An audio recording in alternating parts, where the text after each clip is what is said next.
Today, we are installing some brand new products from Radium on the BMW 135i. Port injection rail from Precision. I think those are 750cc injectors. I thought these cars were direct injection, Daniel. They are, Steven. Look at this lovely DI rail here. So you're saying that you added aftermarket port injection to your car? Yes. Why would you do that? Because I'm making too much power. 30 pounds of boost in a 6266 on fully 85 tends to run the DI system. You must have a built motor for that then. No. Oh, wow. Those cars must be able to handle a lot of power. Factory unopened long block, baby. 145,000 miles on this. I've just changed the oil and did all the gaskets. That's all you need to do at home to make that much power on your motor.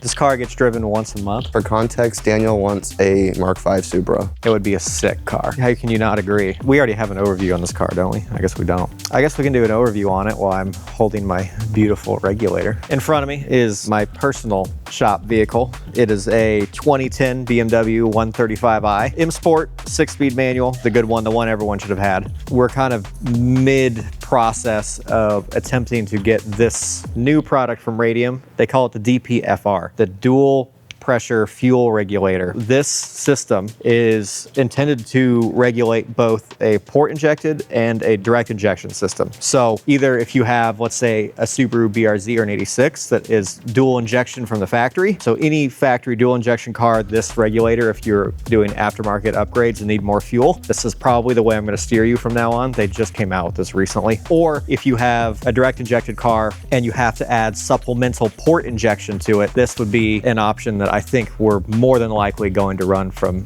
this day on. Essentially, this regulator is all in one unit. It has a single in and out for your fuel feed and return, but it has dual regulators. So I have a regulator for the high pressure side, and then I have a regulator for the low pressure side, or in this case, the port injection. So regulator 1 will be for the high pressure fuel pump for the direct injection, and regulator 2 will go to the port injection on this car. So we're running a Precision Raceworks port injection rail.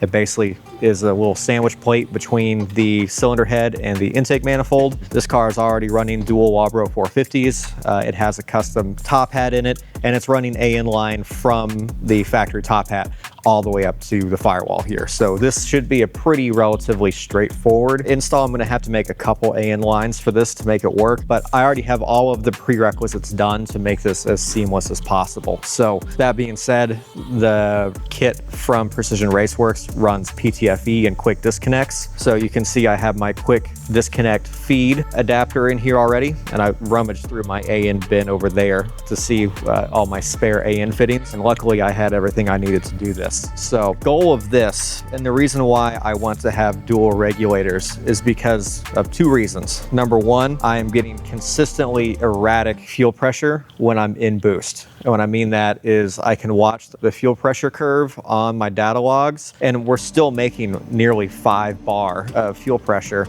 but I'm watching it cycle 10 to 12 PSI at any given point. And there's 2 reasons for that. Number 1, when you have port injection and direct injection on the same system, meaning there's only one regulator, the mechanical action of either a camshaft driven, usually they call it a plunger style, the mechanical action of the high pressure fuel pump can cause some weird feedback and regulation issues through the regulator. And 2, the other possibility is when the port injector fires, assuming you've upgraded to a large enough port injector. Normally, the port injectors don't typically fire on the aftermarket supplemental systems until you're in boost, right? So kind of like a hop switch or a dual fuel pump setup, only one fuel pump runs until you get into boost. Similar setup here, we will trigger the injectors for the port injector rail to fire when we get into high boost. So essentially what I'm trying to do is fix my fuel pressure regulation issues and smooth out the entire fuel pressure curve so my tuner has an easier time of regulating the fuel mapping. So if you don't know, changing your fuel pressure also changes the flow rate of an injector. So let's say you have an injector that at a certain pulse width at 40 pounds, you'll see that injector actually flow more fuel per minute with higher base fuel pressure. So like on the BMWs, we run about 5 bar, which is 78 PSI of fuel pressure. A 750cc injector at 5 bar will flow more fuel than, let's say, a setup on a Subaru screw like a typical EJ,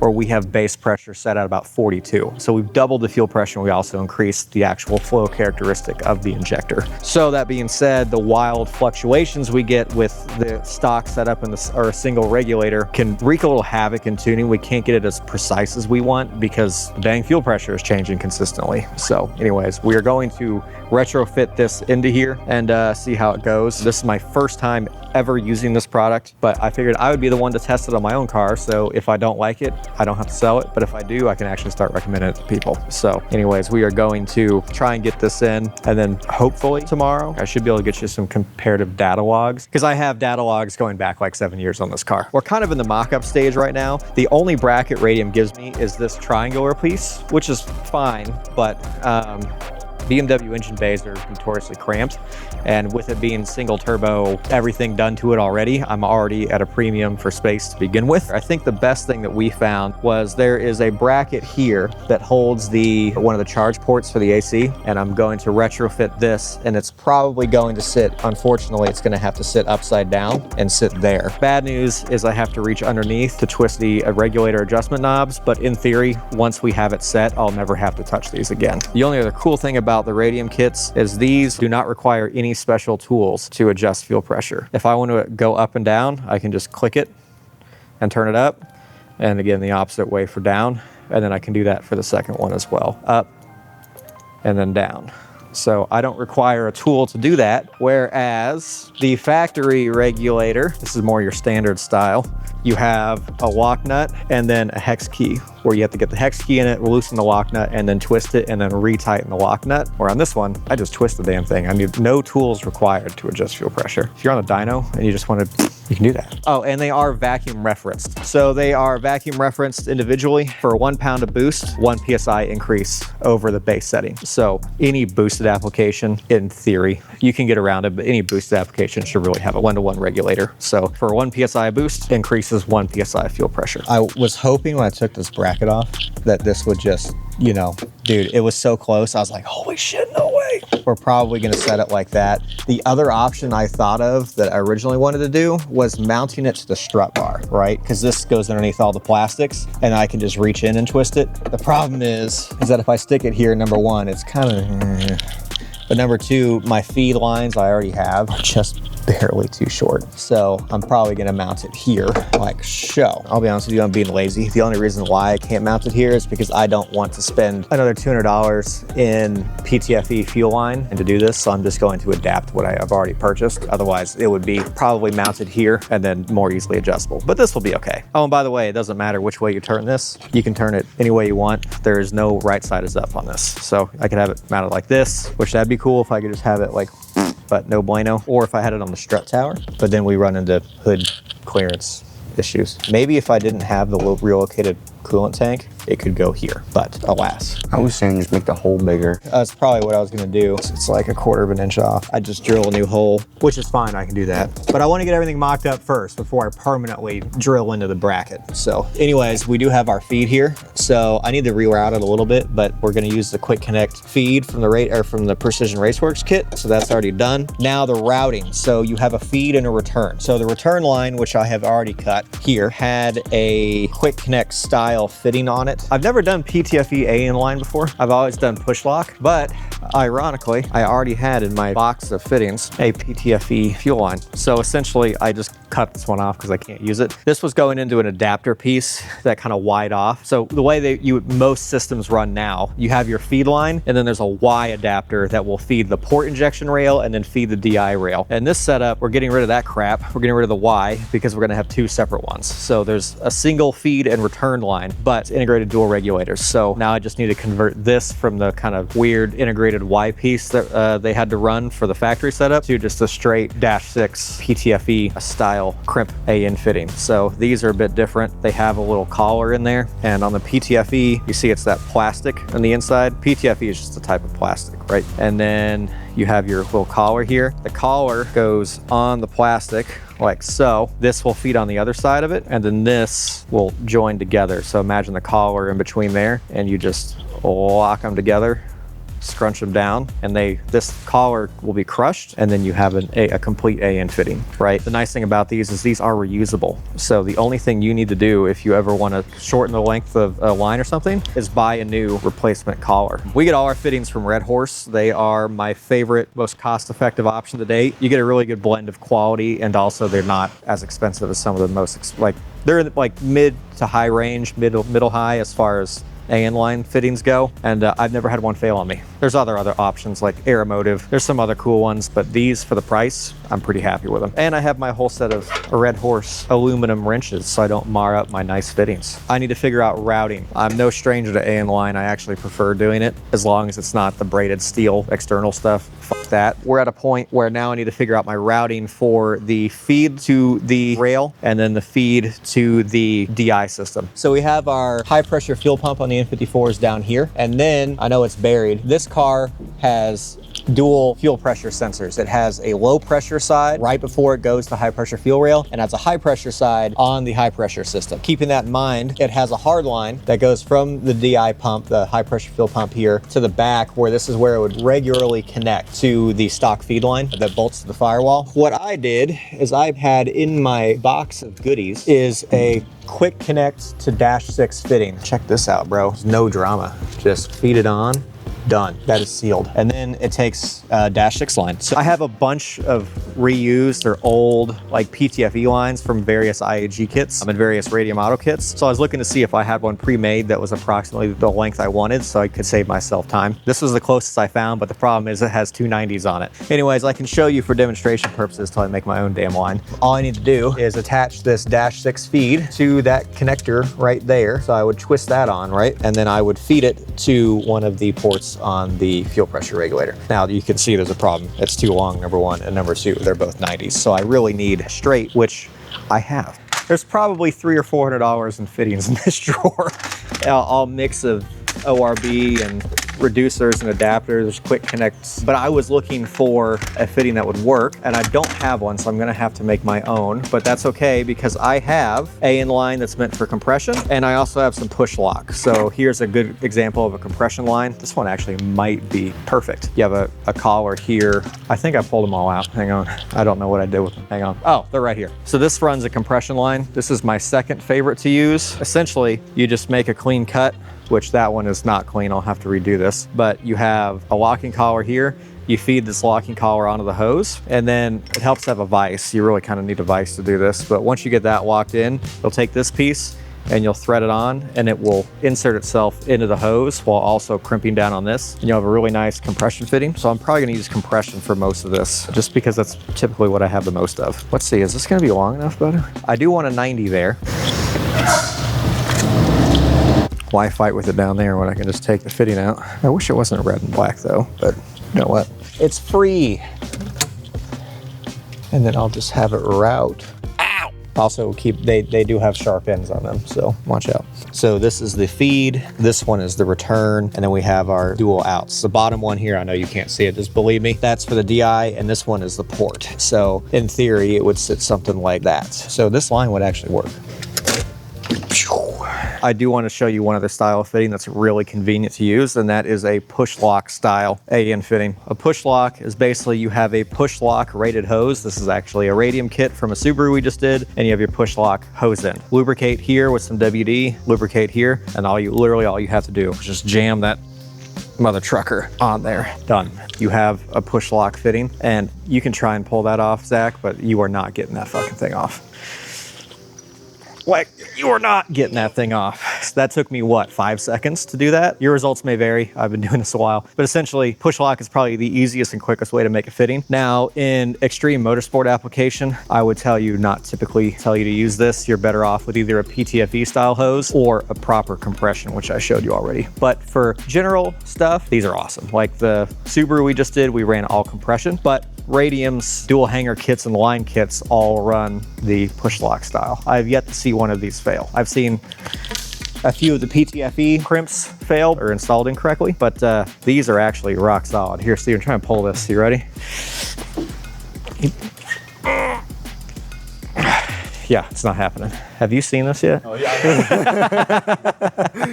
Yes, sir. Whoa, whoa, whoa. Look, it's Liam. We're not putting this. This is gonna all be blurred, bro. All right, I need to harvest this 90-degree. Here's that weird fitting they had, by the way, that kind of weird Y piece. So that went into the fuel rail, this went into the feed, and this went to the port injection rail. Not using that anymore. I would put a rag in here or get some soft lock jaws to keep this from marring the surface, because these are aluminum fittings. I particularly don't give a shit. It's my own car. So I'm just going to remove this crimp connection here. You'll see the hose in the bottom get kind of weird. Remove that. I'm just reusing the fitting because I don't have as many compressions as I wanted. You have your two-piece fitting removed. This can go in the trash now. Now I have my nice AN line. This fitting's already been on there. This was already pressed on. Stick that back in the vise. Again, use a rag or a cloth or something if you actually give a shit about it. And two things I'm gonna do here. Number one, I'm gonna lubricate this fitting here, and then I'll spray just a little bit down in the hole on the hose, because this is going to actually feed itself into the center of the hose while I'm tightening it. So let me get some WD. I'm gonna do two things here. Number one, I am gonna clean out this hose before I install it on the car. But two, I'm going to hold the base, firmly grasp the shaft of the hose. And we've already sprayed the fitting and everything. I like to hold the base fit and push upwards, because sometimes the hose will try and separate from the hose end. So apply pressure upwards while installing this. And you'll get to the bottom of it. There we go. Done. Complete crimped AN hose fitting. Yeah. Now I get to cut this to length, stick my straight fitting on, connect the two, and that is a done deal. The reason I like this Red Horse compression line is it's really flexible. Like, look how good of a turn I can get on that fitting or on that line without it kinking. Or the PTFE, even though it is better in many ways, you can't get a bend radius like that out of a PTFE line. Connect this down there again, something like that. And then it will go up to my regulator here, right? Okay, that's about how long my line needs to be. This is probably where I'm gonna lose some of the internet. They have like special cutting devices to do this. So I tape the line where I want to cut. And now I need to cut said line. So normally I do this on the vise, but I'm not near the vise right now, and it's my car, so I don't care.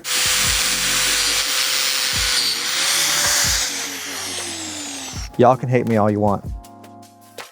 He may not be straight, but he can cut straight. That is actually a straight cut. You do this in a vise where you can actually get a perfectly straight cut. I did miraculously get that straight the first try. Yeah, always clean out your AN lines before you do this. The secret to doing compression lines a nice way is to get a good quality AN line. So this is all Red Horse AN hose. So the compression fittings fit really nicely. You don't have to fight them too much. So now I'm just burying this fitting onto this line.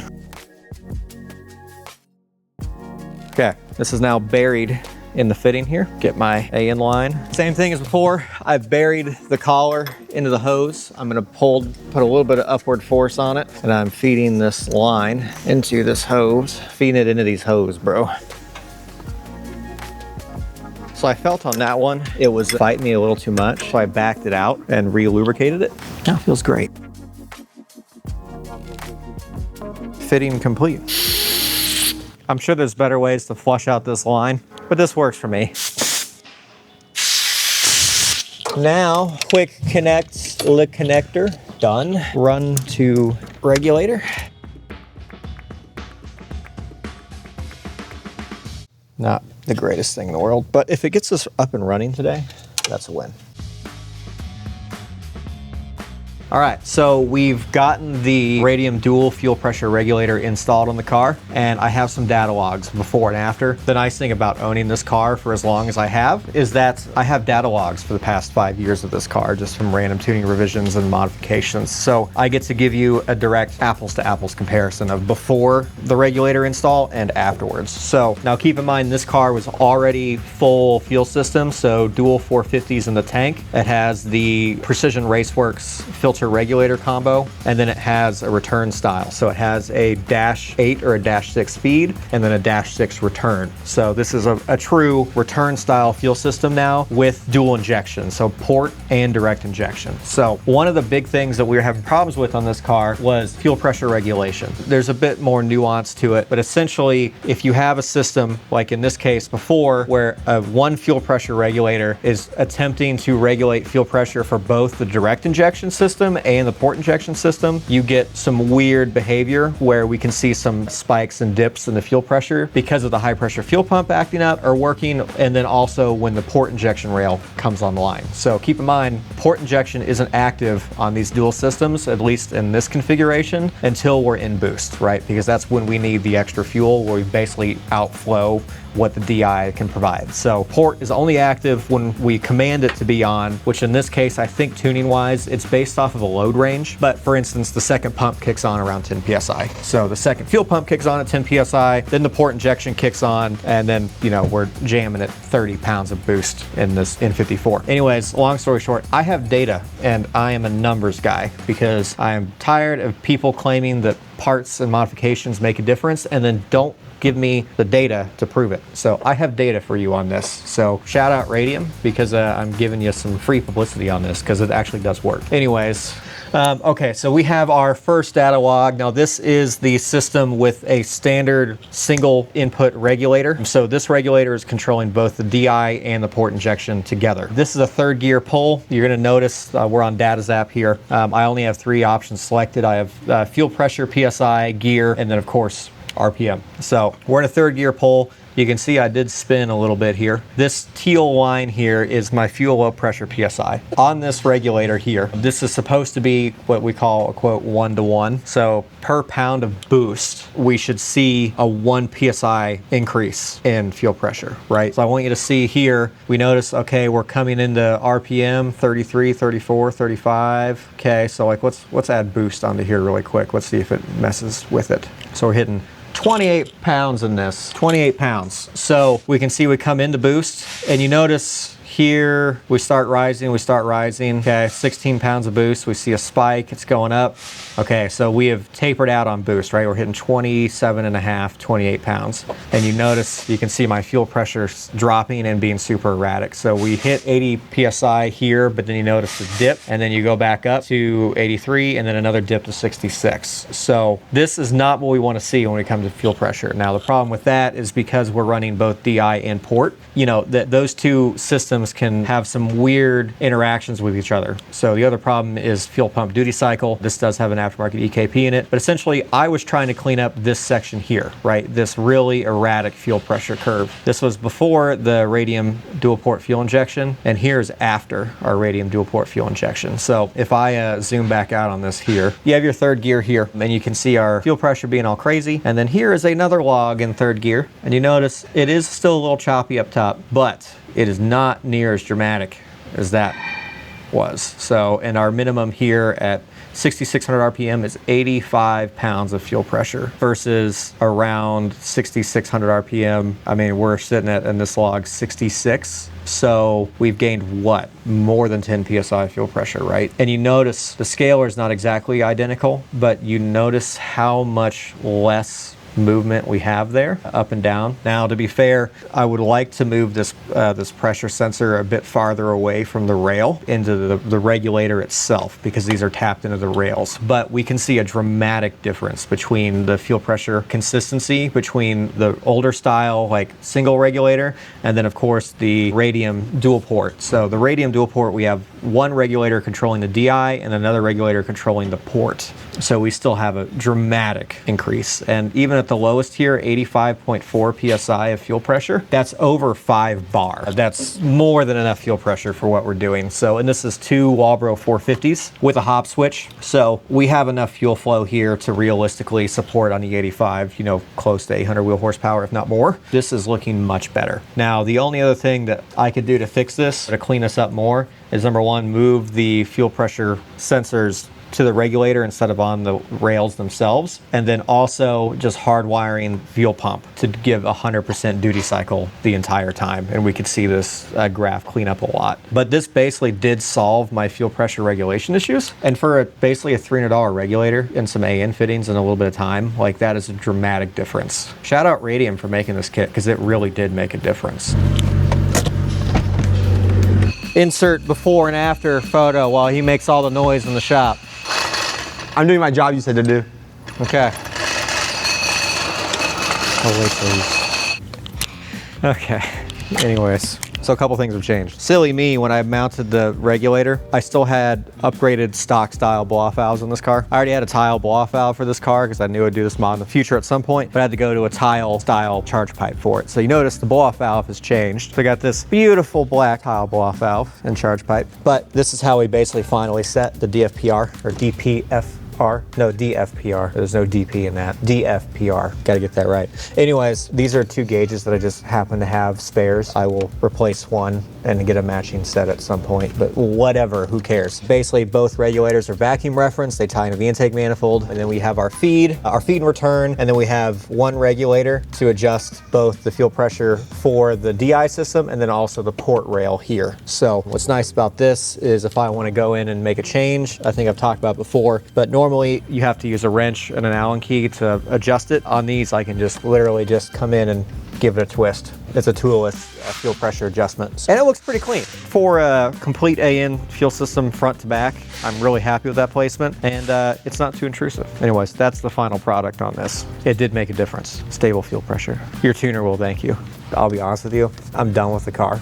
To go any farther on this platform and make it somewhat reliable, I have to do some bottom end work on it. Either that's doing a closed deck or epoxying the block, and then probably a forged piston, a proper forged piston rod combo, to be honest with you. It's an unopened long block. It has 142,000 miles of it, the last 30,000 of which have been making north of 500 wheel horsepower over the past several years. It's at a point now where my cost of entry to make this go faster really just doesn't make sense. The other problem we run into is just overall drivetrain. This is a 6-speed manual car. It came open diff from factory, and the only way to really put power down on these is to put a 488 in it, which is something I've toiled or thought about doing, but in all reality, the car does not need to be any faster. So it is already plenty fast. I would consider this build, you know, quote unquote, done. I've owned the car for almost 7 years now. I've done basically everything I wanted to. I wanted to go big single port injection E85. I did that with some of the cosmetic stuff, and you know, I'm kind of tapped out with it. I've had fun with it, but this is basically how the car is gonna stay. And even at this power level,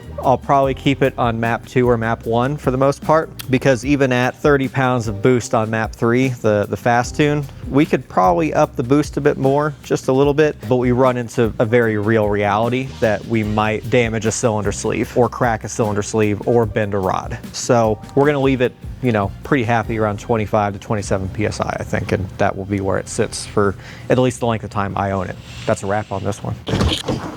Thank you so much for watching. I hope you really enjoyed today's video. If you did, leave a like and leave a comment, and maybe I'll respond. Anyways, I'll see you in the next video.